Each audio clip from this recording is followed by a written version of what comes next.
अब आपको ले चलते इस वक्त की बड़ी खबर पर।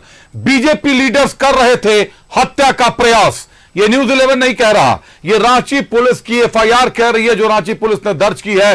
बीएनएस की धारा 109 के तहत एफआईआर दर्ज किया गया है, जिसमें रांची पुलिस ने कई लोगों के खिलाफ माननीय रक्षा राज्य मंत्री संजय सेठ, सांसद दीपक प्रकाश, दो पूर्व मुख्यमंत्री की बात कर ले बाबूलाल मरांडी, अर्जुन मुंडा, नेता प्रतिपक्ष अमर बावरी, ये लोग हत्या का प्रयास करने के लिए जमा हुए थे और हत्या का प्रयास इन लोगों ने किया है, ये एफआईआर कह रहा है। देखिए पहले ये रिपोर्ट दिखाते हैं आपको। बीजेवाईएम की आक्रोश रैली मामले में दर्ज प्राथमिकी से बड़ा खुलासा। केंद्रीय रक्षा राज्य मंत्री संजय सेठ पर हत्या के प्रयास का एफआईआर। दो पूर्व मुख्यमंत्री समेत कई सांसदों पर हत्या की कोशिश का एफआईआर। धारा 191, 190, 117, 109, 125, 132 के तहत मामला दर्ज। धारा 109 हत्या की कोशिश का आरोप। धारा 191/2 दंगा भड़काने का आरोप। धरना प्रदर्शन में इस तरह की धारा लगना कितना जायज? क्या जानबूझकर संगीन धाराओं में दर्ज कराया गया है मामला? लोकतंत्र में जनता की आवाज उठाने पर हत्या की कोशिश का मामला दर्ज। 23 अगस्त 2024 यह तारीख अब झारखंड की राजनीति के लिए एक यादगार तारीख बन गई है। 23 अगस्त को रांची में बीजेवाईएम की आक्रोश रैली का आह्वान किया गया था। राज्य भर के युवा बेरोजगारी के मुद्दे पर सरकार को घेरने के लिए रांची के मोराबादी मैदान में जमा हुए थे। बीजेपी के सीनियर लीडर भी इस सम्मेलन में शामिल थे। बीजेपी का आरोप है कि बाबूलाल मरांडी जब भाषण दे रहे थे तब अचानक पुलिस बल की तरफ से आंसू गैस के गोले दागे जाने लगे। बीजेपी के युवा कार्यकर्ताओं के विरोध करने पर वाटर कैनन से पानी की बौछारें छोड़ी गईं, लाठी चार्ज हुआ और रबर बुलेट तक दागे गए। लेकिन जब मामले में प्राथमिकी दर्ज की गई तब एक तरफा कार्रवाई करते हुए बीजेपी के सीनियर लीडर समेत 12,000 नेताओं पर हत्या के प्रयास समेत कई गंभीर आरोपों के तहत केस दर्ज कर लिया गया। मामले में अब पुलिस के वरिष्ठ पदाधिकारियों से शिकायत की तैयारी चल रही है। और केस कैसा डाला है? कोई सारे सेक्शन डाला है और नॉन बेलेबल है।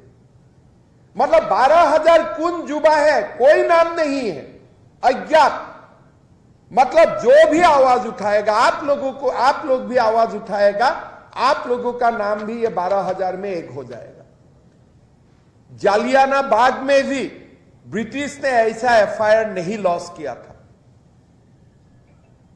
स्वाधीन भारत में आप मुझको ऐसा दूसरा एक एफआईआर दिखाइए जब 12,000 अज्ञात लोगों का ऊपर एफआईआर दर्ज किया गया है।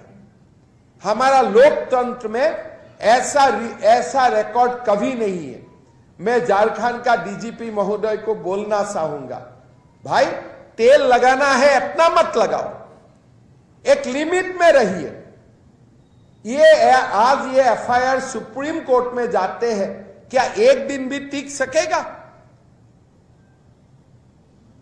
वीडियो है, टीवी है, लोगों का नाम लेके आओ, नाम लेके नामांकित करो, हमारा कोई आपत्ति नहीं है। हमारा जुबा मरसा का लोग जेल में जाने का कोई आपत्ति नहीं है। लेकिन आप अज्ञात क्यों किया? मतलब आपने ब्लैकमेलिंग का एक रास्ता खोल लिया।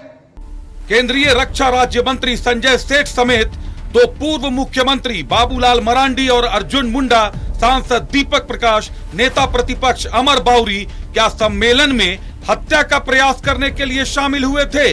पुलिस ने इन सभी बड़े नेताओं के खिलाफ बीएनएस की धारा 109 समेत अन्य कई गंभीर धाराओं के तहत केस दर्ज किया है। मामले में दर्ज प्राथमिकी में सरकारी काम में बाधा उत्पन्न करने से लेकर तमाम गंभीर आरोप लगाए गए हैं। बीजेपी प्रदेश अध्यक्ष बाबूलाल मरांडी ने रांची पुलिस पर निशाना साधते हुए सीधे पुलिस को जेएमएम का टूल किट करार दिया है। उन्होंने एफआईआर किया। क्या एफआईआर किया? अरे नेम एफआईआर 12,000 लोगों का नेम एफआईआर। क्या मतलब है? ऐसा कोई थोड़े है कि अब इतना तेल मत लगाओ हेमंत सोरेन को। जो धाराएं लगाई गई बहुत संज्ञेय है। अरे धाराएं ही नहीं, मैं कह रहा हूँ धाराएं वो नॉन अवेलेबल है, उससे कोई आवश्यकता नहीं। नेम्ड एफआईआर हो गया, 51 लोगों का नेम्ड हुआ।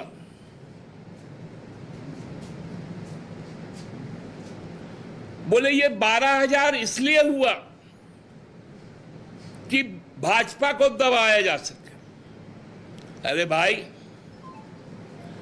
आप तो पत्थर चलाने पर मध्य प्रदेश में, उत्तर प्रदेश में बिना एफआईआर के घर ढहा देते हैं।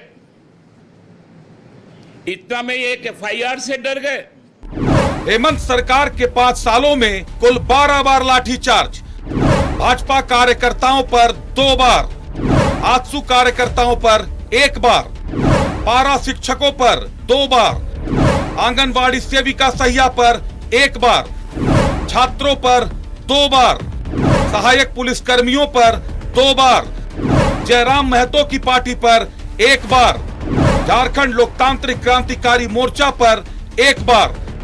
आक्रोश मार्च में शामिल हुए बीजेपी के तमाम दिग्गज नेता हुए थे घायल। पुलिस की लाठीचार्ज में दर्जनों कार्यकर्ता हुए थे घायल। हेमंत सरकार के हर साल 5 लाख नौकरियों के दावों पर बिफरे हैं युवा। क्या लोकतंत्र में अधिकार की आवाज बुलंद करने पर मिलेंगी लाठियां? कानून का पालन करने वाले ही तोड़ रहे कानून।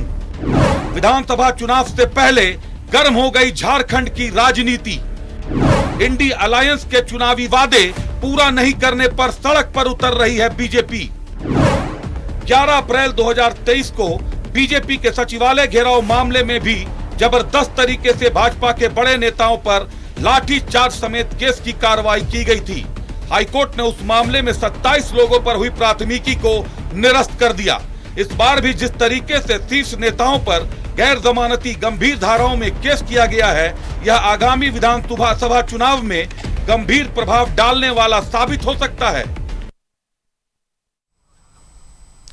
तो प्राथमिकी जब निकलकर सामने आई तो होश उड़ाने वाली प्राथमिकी है। हत्या के प्रयास का आरोप लग गया है रक्षा राज्य मंत्री पर, संजय सेठ पर। कैसे रक्षा करेंगे संजय सेठ साहब? अब तो वो खुद कानून के दायरे में आ गए। और पुलिस ने भी केवल उन पर नहीं, कई सांसदों पर, दीपक प्रकाश समेत, विद्युत वर्ण महतो समेत कई सांसदों पर, 2 पूर्व मुख्यमंत्री बाबूलाल मरांडी, अर्जुन मुंडा, कई नेताओं पर, बड़े दिग्गज नेताओं पर हत्या का प्रयास के आरोप में केस दर्ज किया है बाकायदा।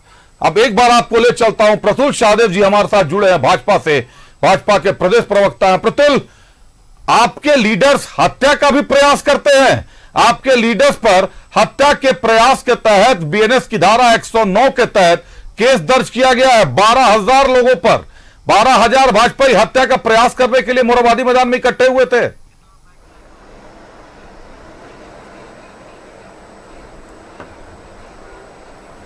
देखिए, रामधारी सिंह दिनकर की वो सुप्रसिद्ध महाकाव्य है ना रश्मि रथी, उनकी ये पंक्तियां आज बरबस याद आ जाती हैं।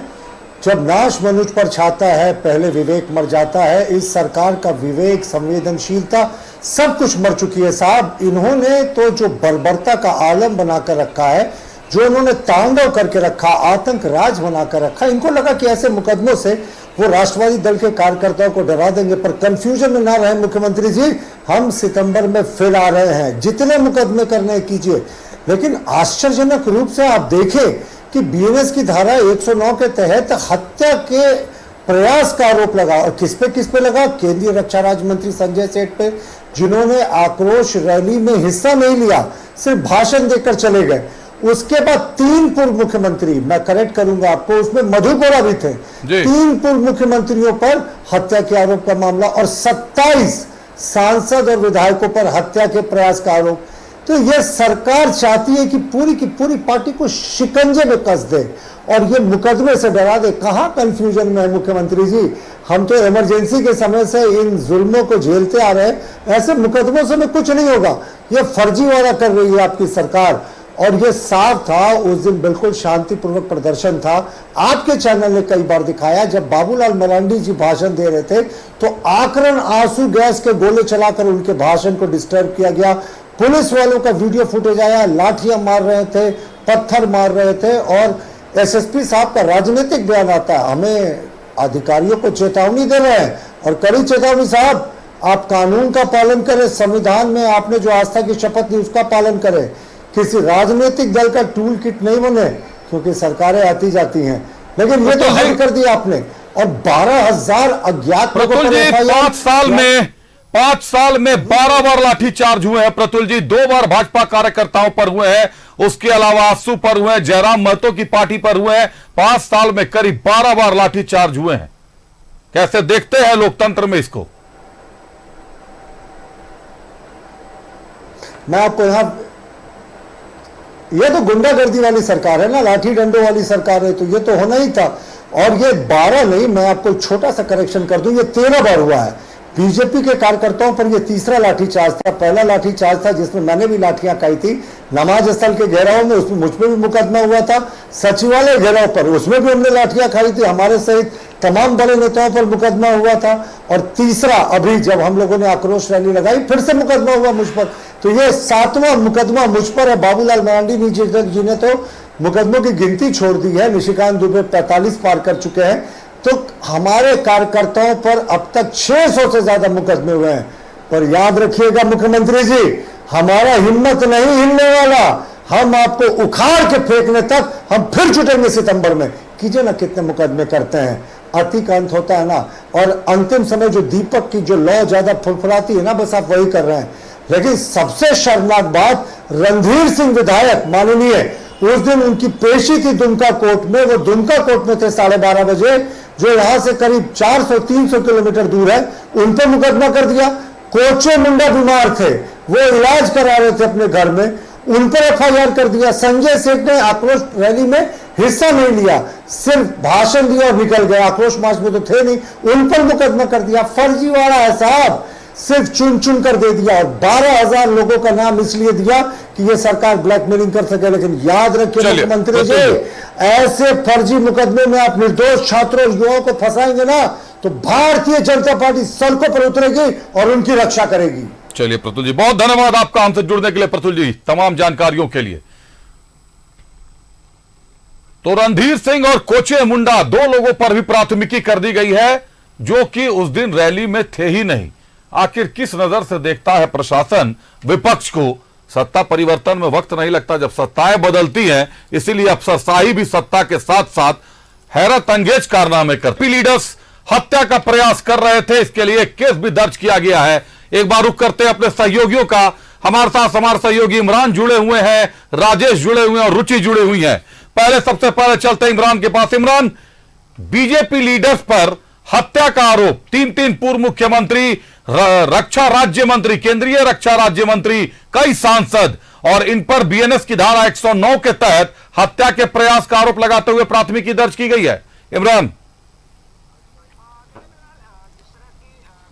देखिए बिलाल, जिस तरह की घटना हुई थी, अगर हम देखें आक्रोश रैली की तस्वीरों को, और जिस तरह से लगातार विरोध प्रदर्शन के बीच जो है बैरिकेडिंग के पास पुलिस और भाजपा के जो कार्यकर्ता थे वो आमने सामने थे। और ऐसे में इस दौरान जो है पथराव, लाठीचार्ज, टीयर गैस के गोले के साथ साथ वाटर कैनन भी छोड़े गए। तो लाजमी से बात है कि हंगामा तो हुआ है, और इस हंगामे के दौरान जो परिस्थितियां बनी, कई भाजपा के जो कार्यकर्ता, जो नेता थे, वह गंभीर रूप से घायल हो गया। बाद में उसे हॉस्पिटल में इलाज कराना पड़ा। और उसके अलावा जो है पुलिस के कई जवान पदाधिकारी जो हैं वह भी घायल हुए, जिनको हॉस्पिटल भेजा है, जिसमें से लोअर बाजार थाना प्रभारी भी पथराव के दौरान जो है वह घायल हो गए थे। उनके आंख के पास चोटें लगी थी, लहूलुहान हुए थे। बाद में उसे वापस हॉस्पिटल भेजा गया। लेकिन इस सब के बीच जो है मजिस्ट्रेट की लिखित शिकायत के आधार पर प्राथमिकी दर्ज की गई, और प्राथमिकी में कई लोगों के नाम सामने आए। तकरीबन 51 ऐसे लोग हैं जो भाजपा के नेता और बड़े जो नेताओं में से शुमार है, केंद्रीय मंत्री हैं,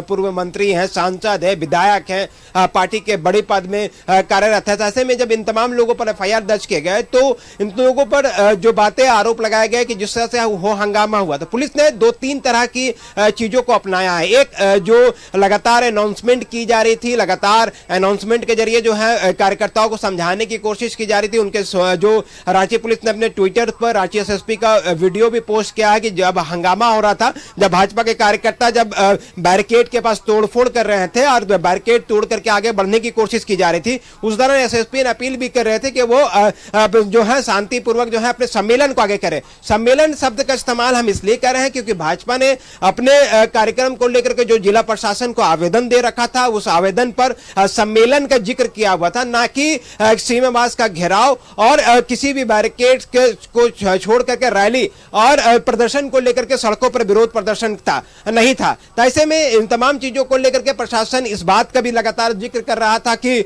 जो सम्मेलन के लिए आपने परमिशन मांगी है, उनकी इजाजत आपको दिया गया है, तो आप अपने कार्यक्रम स्थल यानी मोरहाबादी में सम्मेलन करते हुए अपने गंतव्य स्थल जो है वापस लौटने के लिए आप करमटोली रोड से होते हुए अपने अपने घरों तक, अपने अपने गंतव्य तक वापस लौट सकते हैं। लेकिन जब सम्मेलन समाप्ति की ओर था, जब सम्मेलन समाप्त हो रहा था, तो उस दौरान भाजपा के जो कार्यकर्ता और नेता थे वो बैरिकेड के पास पहुंच गए और बैरिकेड के पास पहुंचने के बाद उसके तोड़ने की कोशिश की गई, जिसके बाद वाटर कैनन का इस्तेमाल किया गया। बाद में पुलिस ने सख्ती बरती है, तो भाजपा कार्यकर्ताओं ने भी लाठीचार्ज किए, भाजपा कार्यकर्ताओं ने भी पथराव किए और कई तरह की तस्वीरें देखने मिली दोनों तरफ से, चाहे वो पुलिस की तरफ से बात करें या भी भाजपा की तरफ से बात करें। तो एफआईआर एक नियमित प्रक्रिया है, नियमित प्रक्रिया के तहत इस पूरे मामले पर जो है एफआईआर दर्ज तो किए गए हैं। अब इस पूरे मामले में वैसे भी लोगों के नाम घसीटे गए हैं जो इस कार्यक्रम में शामिल ही नहीं थे, जिसमें से पूर्व मंत्री जो है रणधीर सिंह, उनका भी नाम इस पूरे मामले में सामने आया। बाद मालूम चला कि वो तो इस कार्यक्रम में शिरकत ही नहीं इमरान, यही तो अपने आप में एक बड़ा सवाल है कि रणधीर सिंह कोचे मुंडा वहां मौजूद ही नहीं थे। संजय सेठ भाषण देने के बाद मंच से चले गए थे और उन पर भी केस दर्ज हुआ है कि वो लोग जानलेवा प्रयास कर रहे थे जान लेने का। बने रहिएगा इमरान हमारे साथ। एक बार राजेश हमारे साथ जुड़े हुए हैं, राजेश का रुख करते हैं। राजेश, रक्षा राज्य मंत्री हैं केंद्र के और उनके ऊपर थाना में केस होता है कि हत्या करने का प्रयास कर रहे थे रक्षा राज्य मंत्री। कई सांसद राज्य के 3 पूर्व मुख्यमंत्री, माफ कीजिएगा, मुख्यमंत्री राज्य के, और इन लोगों समेत 12,000 लोगों को नामजद बनाया जाता है कि हत्या का प्रयास कर रहे थे ये लोग। बेचारे रणधीर सिंह जी पर भी केस हो गया, कोचे मुंडा पर भी केस हो गया, जो लोग शामिल ही नहीं थे वहां पर। तो पुलिस को क्या दिखाई नहीं दे रहे थे? अगर बाकी लोगों के नाम डाले गए हैं तो किस आधार पर नाम डाले गए हैं? क्या मजिस्ट्रेट इन सभी लोगों को नामजद पहचानते हैं? इन लोगों को अगर खड़ा करवा दिया जाए तो मजिस्ट्रेट साहब जो कि प्राथमिकी जिन्होंने दर्ज कराई है वो इन लोगों को नाम से पहचान जाएंगे? अभयकांत प्रसाद कौन है, मजिस्ट्रेट साहब को पता है?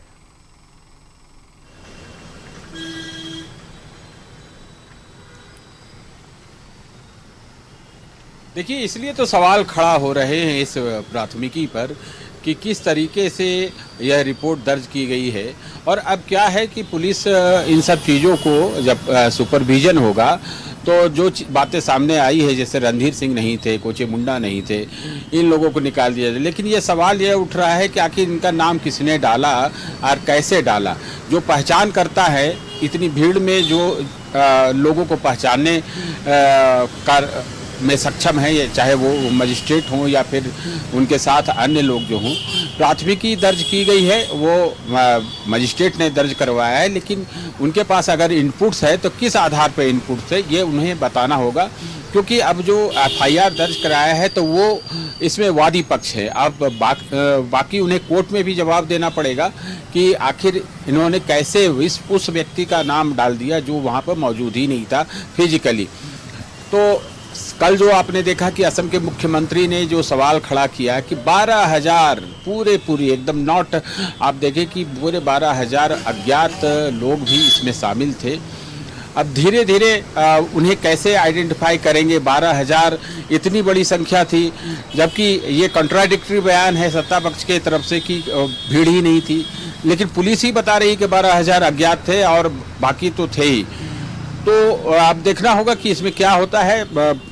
बीजेपी नेताओं का आरोप है कि जिस प्रकार से यहाँ पर राज्य में अराजक स्थिति है, उसी तरह का यह रिफ्लेक्शन। बिल्कुल राजेश, देखना दिलचस्प होगा कि आखिर क्या कार्रवाई होती है या केवल खाना पूर्ति के लिए एफआईआर किया गया है, लेकिन संगीन धाराओं के तहत, गैर जमानती धाराओं के तहत एफआईआर दर्ज किया गया है। बने रहिएगा राजेश। इमरान हमारे साथ रुचि भी जुड़ी हुई है। रुचि, 5 साल में, अभी 5 साल पूरे होने में 4 महीने बाकी हैं और 13 बार लाठीचार्ज होता है। एक बार अभी जो ये वाला हुआ लाठीचार्ज, 12 बार पहले लाठीचार्ज हो चुका है। लोकतंत्र में इस तरीके से आवाज को दबाने की कवायद, वो भी जब विधानसभा चुनाव नजदीक है। क्या लगता है आपको चुनाव पर क्या प्रभाव डालने वाला है कि सांसद, पूर्व उप मुख्यमंत्रियों पर और जो अभी केंद्रीय रक्षा राज्य मंत्री हैं उन पर समेत 12,000 अननोन कार्यकर्ता, किसी को भी उठाकर पुलिस जेल में ठूस सकती है कि ये, क्योंकि जब रणधीर सिंह पर और कोचे मुंडा पर केस कर सकती है जो मौजूद ही नहीं थे, तब तो केस भी उठाकर भी किसी पर कार्रवाई हो सकती है कि ये भी उस दिन शामिल थे विरोध में। बिल्कुल अभिषेक, देखिए आपने सही कहा, चूंकि प्रमुख विपक्षी पार्टी है बीजेपी, और बीजेपी विपक्षी पार्टी अक्सर सरकार के उन मुद्दों को लेकर के, मैनिफेस्टो में किए गए वादों को लेकर के, कई ऐसे जो राज्य के ज्वलंत मुद्दे हैं जिसे लेकर के आंदोलन करती है, और किसी भी राजनीतिक दल को ये अधिकार होता है कि वो आंदोलन कर सके।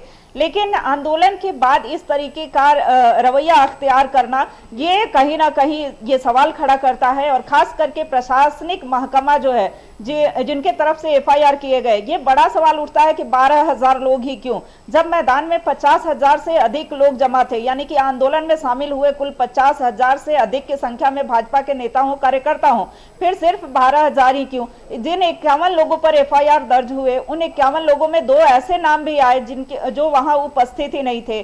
तो ये सवाल उठता है। कल असम के मुख्यमंत्री की एक बार फिर से बात कर लेते हैं, उन्होंने कहा भी था कि ऐसा डीजीपी जो है, चूंकि उन्हीं के आदेश पर ये एफआईआर हुए हैं, तो ऐसा नहीं चलेगा, चुनाव आयोग तक ये शिकायत को लेकर के जाएंगे और उन्हें बदलने की मांग करेंगे, यानी कि उन्हें हटाने की मांग ये करेंगे। तो ये कह सकते हैं कि बड़ा मामला, ये बड़ा प्रश्न उठता है कि अगर किसी भी राजनीतिक दल हो या फिर पुलिस कर्मियों की बात हो, पारा शिक्षकों की भी बातें आपने कही, चूंकि कुल 13 बार इससे पहले आंदोलन हो चुके हैं, जिसमें कि कई बार आंदोलन में लाठीचार्ज भी करनी पड़ी है, आंसू गैस के जो गोले हैं उसे बरसाना पड़ा है। तो कई ऐसे रुख जो है अख्तियार करने पड़े हैं आंदोलन को रोकने के लिए। तो इस बार भी जब बीजेपी प्रदर्शन कर रही थी, जब नेता भाषण ही दे रहे थे, उसी समय टीयर गैस जो है वो स्टार्ट कर दिया जाता है, यानी कि एसएसपी के आदेश पर ही ये जो कार्रवाई है वो कर दी जाती है। वहां जहां आपने बात की कि वो क्या नेताओं को पहचानते हैं, जिन पर भी एफआईआर हुए, क्या वो नेता को पहचानते हैं? तो ये बात नहीं है। अगर डीएसपी की बात करें या एसएसपी की बात करें, जितने भी पूर्व केंद्रीय नहीं, वो रुचि एग्जीक्यूटिव कार्यपालक दंडाधिकारी नियुक्त होते हैं, एग्जीक्यूटिव मजिस्ट्रेट नियुक्त होते हैं, जो कि ऐसे मामलों में प्राथमिकी दर्ज करवाते हैं, जो शिकायतकर्ता बनते हैं, जिनको उस क्षेत्र का उस समय कमान दिया जाता है। लेकिन यह निश्चित तौर पर आश्चर्यजनक है कि एक व्यक्ति जो 51 लोगों को पहचानता हो, एग्जीक्यूटिव मजिस्ट्रेट, और वो रणधीर सिंह और कोचे मुंडा को नामजद आरोपी बना रहा है। यही बता दे रहा है, यही एक घटना से यह पता चल जा रहा है कि पूरे की पूरी प्राथमिकी गलत तथ्यों को आधार बनाकर दर्ज करा दी गई है। क्योंकि जिस तरीके से हत्या करवाने के प्रयास का आरोप अगर केंद्रीय मंत्री पर लग जाए, तो मामला तो अब केंद्र सरकार के पाले में भी जाएगा। केंद्रीय मंत्री अपनी तरीके से जरूर बातों को स्पष्ट करेंगे। और निश्चित तौर पर अगर 5 साल में 13 बार लाठीचार्ज होते हैं झारखंड में, तो झारखंड की जनता को भी यह समझना होगा कि क्या लाठियां खाने के लिए सरकार बनाई जाती है? लोकतंत्र में आवाज को दबाने के लिए लाठियों का बुलंद होना कितना जरूरी है या कितना घातक, यह आगामी विधानसभा चुनाव परिणामों के साथ घोषणा कर देगा। बहुत धन्यवाद राजेश आपका, बहुत धन्यवाद इमरान आपका, और बहुत धन्यवाद रुचि आपका हमारे साथ जुड़ने के लिए, तमाम जानकारियों के लिए।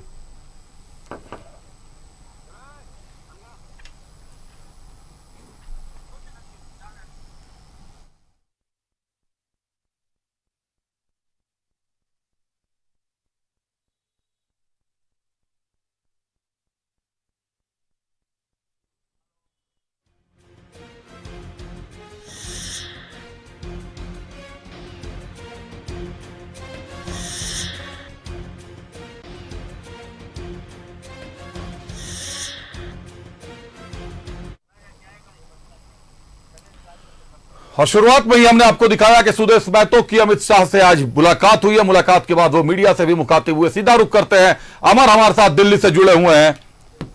अमर, सुदेश महतो की मुलाकात, सीट शेयरिंग को लेकर आजसू ने अभी तक कोई पत्ते नहीं खोले। ये साफ है गठबंधन पूरी तरीके से पैक्ड होकर चुनाव लड़ेगा, गठबंधन में चुनाव होगा, और इस बार आजसू और बीजेपी की बात नहीं होगी, 81 की 81 सीटों पर एनडीए की बात होगी। अमर,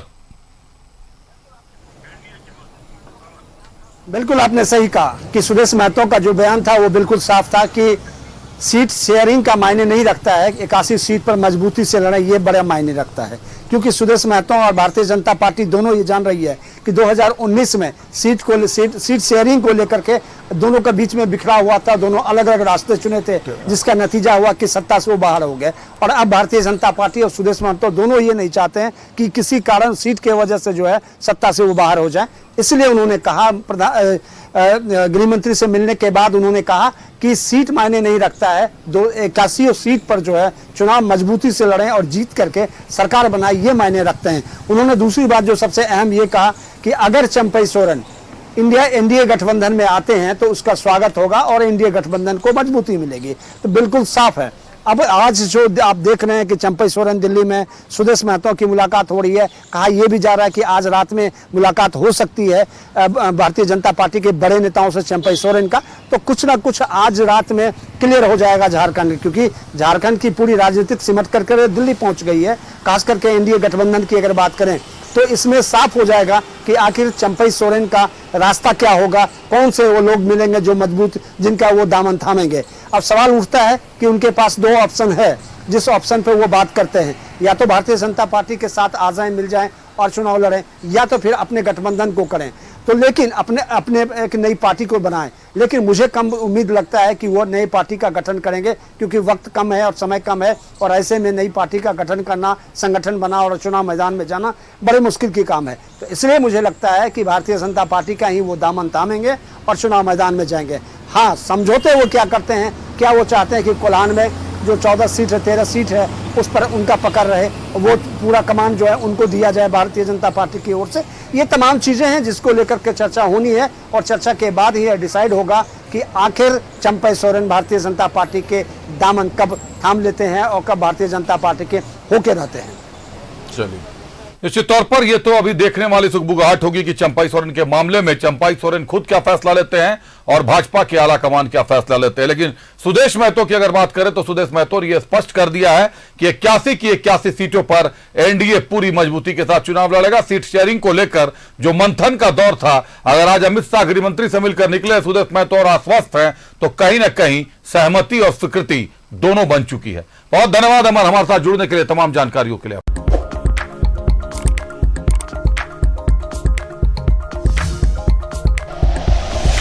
like and share videos, subscribe करें हमारा चैनल और प्रेस करें बेल आइकॉन। न्यूज़ 11 भारत, सच है तो दिखेगा।